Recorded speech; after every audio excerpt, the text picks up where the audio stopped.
আজি যি অনুষ্ঠান হ'ল এইটো বিজ্ঞান অনুসন্ধান চিলড্ৰেন সায়েন্স কংগ্ৰেছ এইটো আৰ্যভট্ট বিজ্ঞান কেন্দ্ৰ বনগাঁৱৰ সহযোগত পতা হ'ল।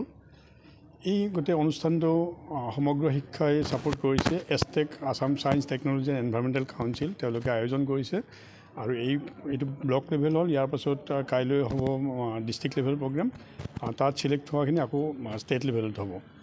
এইটো এটা আন্দোলন। আচলতে আমি ছাত্ৰ ছাত্ৰীসকলৰ মাজত ছেকেণ্ডাৰী লেভেলৰ ছাত্ৰ ছাত্ৰীসকলৰ মাজত প্ৰকল্প কেনেকৈ প্ৰস্তুত কৰে, প্ৰকল্প কেনেকৈ তেওঁলোকে প্ৰেজেণ্ট কৰে আৰু এই প্ৰকল্পবোৰ তেওঁলোকে কেনেকৈ আগবঢ়াই লৈ যাব লাগে সেইখিনি আমি ল'ৰা ছোৱালীসকলক কৰাৰ সুবিধা কৰি দিওঁ।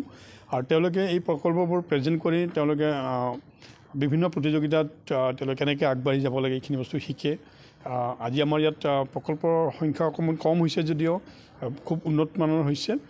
আমি 4টা প্ৰজেক্ট ইয়াৰ পৰা চিলেক্ট কৰিছোঁ। এই 4টা প্ৰজেক্ট গৈ কাইলৈ ডিষ্ট্ৰিক্ট লেভেলত তেওঁলোকে প্ৰেজেণ্ট কৰিব। মই ভাবোঁ এই যিটো প্ৰকল্প প্ৰেজেণ্টেশ্যন এইটো এটা খুব ডাঙৰ এটা খুব গুৰুত্বপূৰ্ণ কথা। কাৰণ ছাত্ৰ ছাত্ৰীসকলে কি জানে তেওঁলোকে সেইখিনি বাহিৰত জনাবৰ কাৰণে কেনেকৈ প্ৰকল্প এটা বনাব লাগে, কেনেকৈ তেওঁলোকে বিজ্ঞান ভিত্তিত এটা প্ৰকল্প বনাই ৰাইজৰ আগত উপস্থাপন কৰিব লাগে সেইখিনি বস্তু ইয়াত শিকে। এইটো এটা প্লেটফৰ্ম। এই প্লেটফৰ্ম দিয়াৰ কাৰণে আমি চেষ্টা কৰিছোঁ। যিয়ে নহওক, যদিও সৰুকৈ আৰম্ভ হৈছে, এইটো এটা পদক্ষেপ, ভাল পদক্ষেপ বুলি আমি আশা কৰিব পাৰোঁ। আৰু ইয়াৰ পাছত আমি আমাৰ আৰ্যভট্ট বিজ্ঞান কেন্দ্ৰ আছে। আৰ্যভট্ট বিজ্ঞান কেন্দ্ৰৰ ধৰি আমি বিভিন্ন প্ৰগ্ৰেম কৰোঁৱেই। যদিও প্ৰকল্প প্ৰেজেণ্টেশ্যন নহয়, আমাৰ মডেল মেকিং কম্পিটিশ্যন হয়, পোষ্টাৰ ড্ৰয়িং কম্পিটিশ্যন হয়, এক্সটেম্পৰ স্পীচ কম্পিটিশ্যন হয়। ছাত্ৰ ছাত্ৰীসকলে তেওঁলোকৰ প্ৰতিভাখিনি প্ৰকাশ কৰে। এইবাৰ এইটো নতুন ধাৰণা প্ৰকল্প প্ৰেজেণ্টেশ্যন।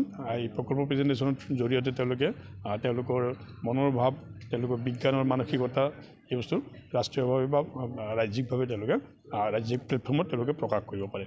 এইখিনিয়ে।